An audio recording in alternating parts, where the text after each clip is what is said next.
Shalom sahabat WB, podcast kita kali ini berjudul The Unforgettable Sweet 17. Duduk di pojok ruangan sebuah kafe kekinian yang dipenuhi keriangan dan kehebohan, pandanganku terpaku melihat 24 anak muda yang asik berceloteh dalam gaya dan suasana khas Gen Z, generasi Z.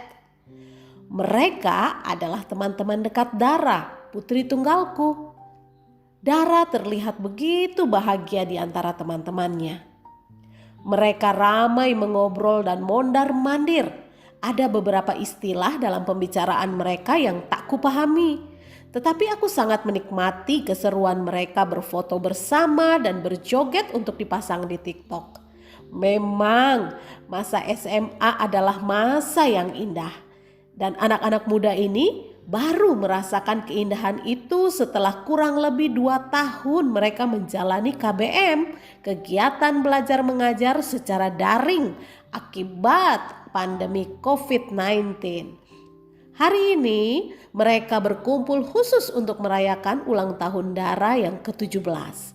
Ya, Dara merayakan Sweet 17-nya yang sebenarnya sudah lewat sejak 10 hari sebelumnya. Perayaan itu ditunda karena Dara sempat tertular COVID-19. Tiba-tiba muncul kelebat memori peristiwa 10 hari yang lalu di benakku. Peristiwa yang menegangkan sekaligus indah terjadi dan menguji iman kami, Yosef suamiku, aku, dan tentunya Dara sendiri. Minggu pertama di bulan Juli itu, Dara pulang dari bermain di rumah bestinya. Lalu selang 2 hari kemudian dia mengalami demam tinggi. Saat itu aku langsung memberikan paracetamol dosis 500 mg untuknya. Sambil memantau suhu tubuhnya dan mengompres keningnya dengan handuk basah demi meredakan nyeri dan tak nyaman yang dia rasakan. Kami bertiga di rumah segera memutuskan untuk memakai masker dan Dara tidak beraktivitas di luar kamarnya. Mengingat itu terjadi di masa kenaikan tingkat penularan dan penyebaran COVID-19 varian Omicron. Setelah 2 hari Dara demam, kami juga berkonsultasi ke dokter. Dara baru menerima 2 dosis vaksin pertama, belum ditambah dengan vaksin penguat tambahan atau booster karena usianya belum 18 tahun. Menurut dokter, mungkin hal itulah yang menyebabkan demamnya cukup tinggi. Dokter menyarankan kami untuk melakukan tes COVID-19. Tes pertama adalah tes antigen mandiri dan Dara berhasil mendapatkan hasil positif. Untuk memastikan hasil itu, Yosef mengantar Dara untuk menjalani tes PCR. Dan sekali lagi hasilnya positif. Kami kedua orang tuanya belajar untuk rela menerima kenyataan ini. Tetapi pergumulan yang lebih-lebih lagi dialami oleh Dara. Khususnya karena dia akan berulang tahun yang ke-17 2 hari setelah tes PCR itu menunjukkan hasil positif. Kami bertiga perlu melakukan isolasi mandiri setidaknya selama 7-10 hari. Perayaan ulang tahun tidak mungkin tetap dilakukan sesuai rencana dan jadwal awal. Kenyataan ini terasa tidak enak bagi kami bertiga masing-masing. Tetapi ternyata Tuhan melakukan sesuatu yang indah di dalamnya. Pada hari ketiga saat demamnya mulai turun, Dara meminta waktu untuk berbicara berdua saja denganku. Aku memberitahu Yosef soal permintaan Dara ini dan momen pembicaraan berdua saja antara aku dan Dara pun terjadi. Dara masuk ke kamarku dengan mata sembab. Jelas dia menangis dalam waktu yang tidak sebentar. Aku tidak akan pernah lupa momen itu. Sebelum mulut Dara sanggup berkata-kata, matanya menceritakan hebatnya pergumulan batin di dalam hatinya. Kami berdua duduk di tepi ranjang kamarku, sambil aku masih bisa merasakan sisa demam di tubuhnya saat dia memegang tanganku sambil berucap lirih. "Mama, aku takut. Aku sangat takut." diikuti tangis yang belum pernah aku dengar sebelumnya, bahkan sejak Dara lahir. Itu sebuah tangisan yang betul-betul terasa muncul jauh dari dalam hatinya dan syarat dengan ketakutan. Perlahan meski was-was, ku coba memberanikan bertanya balik. "Apa yang kamu takutkan, sayang? Bisa kamu ceritakan ke mama?" Tiba-tiba Dara makin terisak sambil berkata cukup keras. "Aku takut kehilangan Tuhan di dalam hidupku, Ma. Aku sudah banyak melakukan dosa dan gak jujur sama papa dan mama. Aku banyak berbuat yang gak benar. Aku takut kalau aku mati, aku gak bisa ketemu Tuhan." Sekejap aku bingung harus menjawab apa. Semua arus pertanyaan berkecamuk di otak dan hatiku, berusaha menangkap maksud Dara sebenarnya. Sebelum pemahamanku terbentuk, tanganku merengkuh putriku dalam satu pelukan. Kubiarkan kepalanya jatuh di dadaku dan kuusap dan kutepuk punggungnya perlahan. "It's okay, kamu tenang ya sayang." Beberapa menit kemudian isak tangis Dara mereda dan ku coba bertanya kembali. "Gimana? Kamu sudah siap untuk menceritakan semuanya ke mama?" Dara mengangkat wajahnya dan menatapku dengan sorot mata yang lemah tetapi jelas. Dia mengangguk pelan. Kuberikan segelas air putih hangat untuk lebih menenangkan napasnya. Dan Dara pun mencurahkan semua kegelisahan hatinya selengkap-lengkapnya. Sambil mendengar kata per kata yang putriku ucapkan, kurasakan hatiku mampu menyimak dan memahaminya dengan penuh perhatian. Tanpa sadar, pipiku menghangat karena air mataku mengalir dan hatiku juga terasa hangat. Ada sebuah keharuan yang membahagiakan bagiku sebagai seorang ibu. Tuhan begitu nyata. Ternyata pada malam kedua Dara mengalami demam tinggi terjadi saat kritis ketika Tuhan berurusan dengan hatinya secara pribadi. Tuhan mengingatkan Dara akan semua dosa yang dia simpan dan tidak pernah diceritakannya kepada Yosef maupun aku.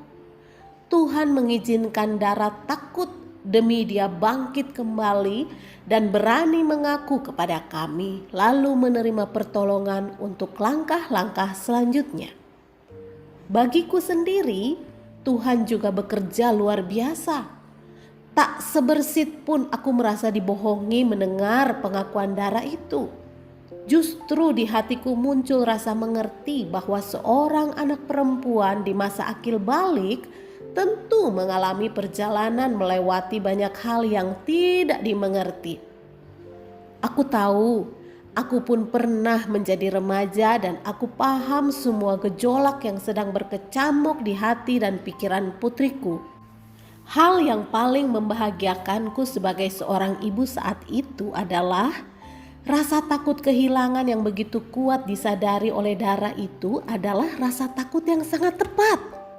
Takut kehilangan Tuhan, takut tidak sempat atau tidak bisa kembali lagi bersama Tuhan.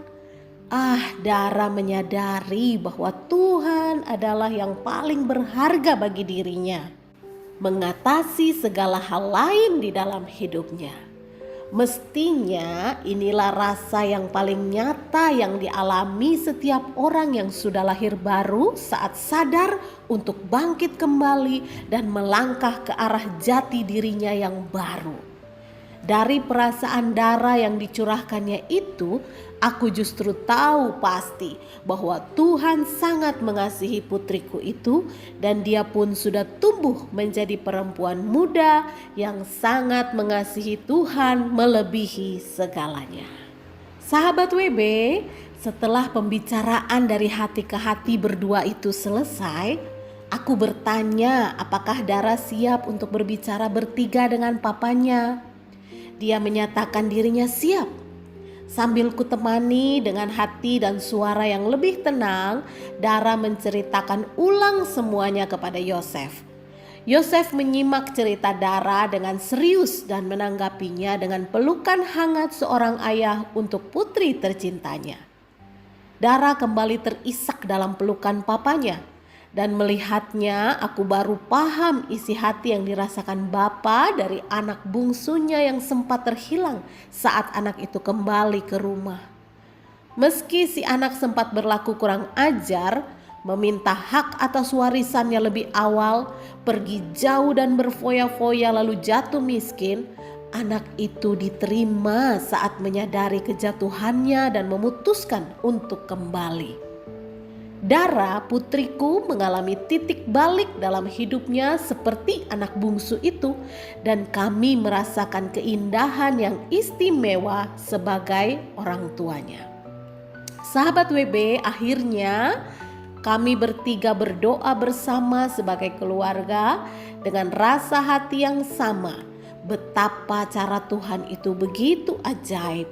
Lewat peristiwa tertular COVID-19, menderita dalam kesakitan dan harus isolasi mandiri berhari-hari, kami bertiga mendapat peneguhan bahwa Tuhan punya agenda khusus.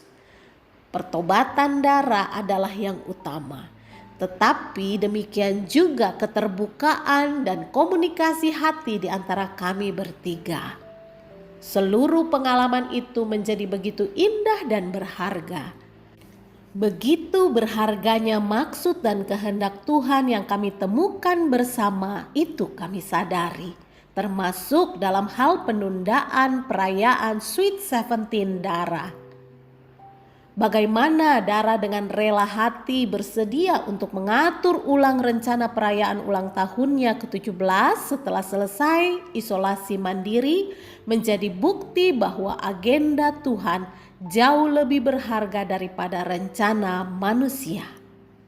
Hari ini, saat perayaan ulang tahun Dara yang ke-17 akhirnya diadakan, bukan saja Dara berbagi kebahagiaan dengan teman-teman terdekatnya, tetapi kami sekeluarga juga meresapi pengucapan syukur atas Tuhan yang hidup dan bergerak di tengah-tengah keluarga kami. Sweet 17 Dara bukan hanya sweet, tetapi juga unforgettable. Karena Tuhan mendewasakan kami masing-masing dan bersama dengan caranya yang begitu indah. Sahabat WB, lamunanku buyar seketika ketika Yosef memanggil sambil menepuk bahuku. Yanti, yuk kita ke sana. Kita diajak foto bareng tuh sama teman-temannya Dara. Jadilah kami menyatu dalam keriangan anak-anak muda itu dalam berbagai pose lucu dan kekinian. Sinar sukacita di wajah Dara terlihat jelas. Menangkapnya, terbisik doa singkat di hatiku. Tuhan, aku bersyukur untuk pembelajaran indah yang Engkau berikan untuk Dara, untuk pernikahanku, dan juga untuk keluarga ini. Datanglah kerajaan-Mu, jadilah kehendak-Mu. 1 Korintus 14 ayat 20 berbunyi, saudara-saudara, janganlah sama seperti anak-anak dalam pemikiranmu. Jadilah anak-anak dalam kejahatan, tetapi orang dewasa dalam pemikiranmu. Ya, sahabat WB, kita punya beberapa pertanyaan refleksi. Nomor 1, saat terjadi hal yang tidak enak di dalam hidupmu, apakah engkau menemukan maksud dan kehendak Tuhan di dalam hal itu? Nomor 2, ambillah waktu pribadi untuk merenungkan apakah engkau masih mengalami pertumbuhan dalam pengenalanmu pribadi akan Tuhan. Temukan jawabannya bersama Tuhan.